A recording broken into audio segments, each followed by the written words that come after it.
हाबाफारिखौ लानानै मा बुंनो सानदों? दिनैनि बे हाबाफारिया बेखौनो फोरमायनो सानदों जे गाबोन समफोर 15 आगस्टआवनो भारतनि बे उदां भारतआ 75 बोसोर जासिगोन।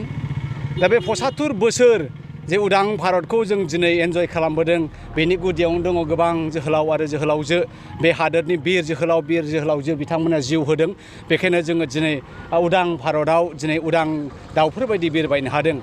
दा बेवहाय आं बेखौनो बुंनो सानदों जे बे उदां भारतखौ उदां खालामनायाव, इंराजफोरनि बेरेखायै उदां दावहा नांनायाव, ब्रिटिशफोरनि बेरेखायै उदां दावहा नांनायाव गासैबो भारतनि गरिब धोनि, मा ख्रिस्टियान, मा हिन्दु, मा मुसलमान, मा सिख, मा बुद्धिज्म, मा जैन, गासैबो थाखोनि मानसियानो दावहा नांदों।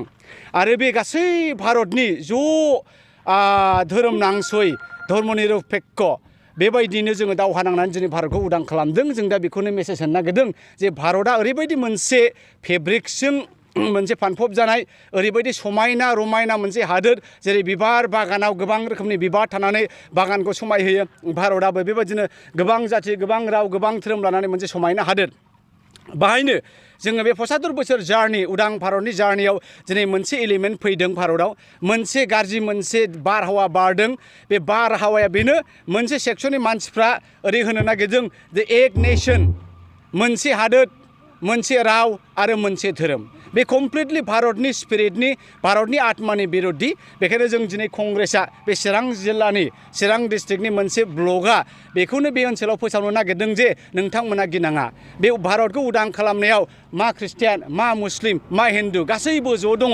दा बेखायनो जोङो बे उदां भारतनि फिसा आरो बे भारतखौ जोङो उदां खालामबाय थागोन। जोङो बेबायदि धोरोम लानानै दावराव दावसिखौ जोङो जायगा होआ। बेखौनो जोङो फोरमायनो नागिरदों।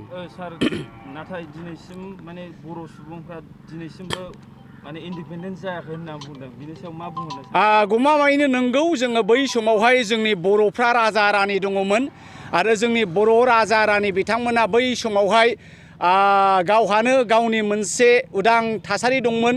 नाथाय बिथांमोना माबे रोखोमजों धोरोमजों फानजाया ना माबा मोनसे सानस्रिजों फानजाखो, बिथांमोना गावसोरखौनो गोजौ थाखोनि खालामनानै गाहाय थाखोनि मानसिफोरजों मिलायनो गोब्राब मोनदों। जेरेखम कच रायजोआबो बेबायदिनो, राजानि परिबारा जेब्लानाखि हिन्दु धोरोम जानाय लोगो लोगो बे गाहाय थाखोनि बाथौफोरखौहाय, खृष्टानफोरखौहाय बिसोरो गावसोरजों लेबेल खालामाखै आरो बिसोरो गावसोर राजानि बंश जानानै दिनै बै भारतनि मोनसे स्पिरिटजों थानानै बिथांमोना दिनै बे समावनो जे जोंहा माबा मोनसे आलादा रायजो नांगौ बा उदां बर'लेण्ड नांगौ, बे साननाया बिथांमोनाव गैया जादों। दा बेखायनो जोङो नंगौ, जोङो भारतनिनो आरो जोङो भारत सिङावनो जोङो बड'लेण्ड बिबाय थादों। गमामायैनो जोङो दिनैनि बे बै समाव उदां भारतनि दावहा नांनायाव सोमदोनमोनहा दावहा नांदों, सिखोना बिर जोहोलावमोनहा दावहा नांदों आरो गोबां बर'नि जोहोलावफ्राबो नांदों भारत उदांस्रियाव। बेखायनो जोंहाबो बे उदांस्रि बाहागो दङ। थेवब्लाबो नाथाय जोंहा दिनै बर'हा गावनि थाग्रा हा गैयैखाय जोङो बड'लेण्ड बिदों। दा बेनो, बे उदां भारतआव जोङो बिबाय थागोन, बर'लेण्डआ मोनागौ मानि जोङो बिबाय थागोन। ओंखायनो आङो जोंनि बिदा फंबाय, बिब' बिनानाव, बर' आइ आफा बिथांमोनखौ खावलायनो नागिरदों, घाबरायनांगौ, गिनांगौ, बानांगौ, मुजुननांगौ जेबो खोथा गैया। सम आरो बोथोराव जोङो बड'लेण्डखौ आदाय खालामनानै लागोन आरो जोङो मोनथारगोनबो। Thank you.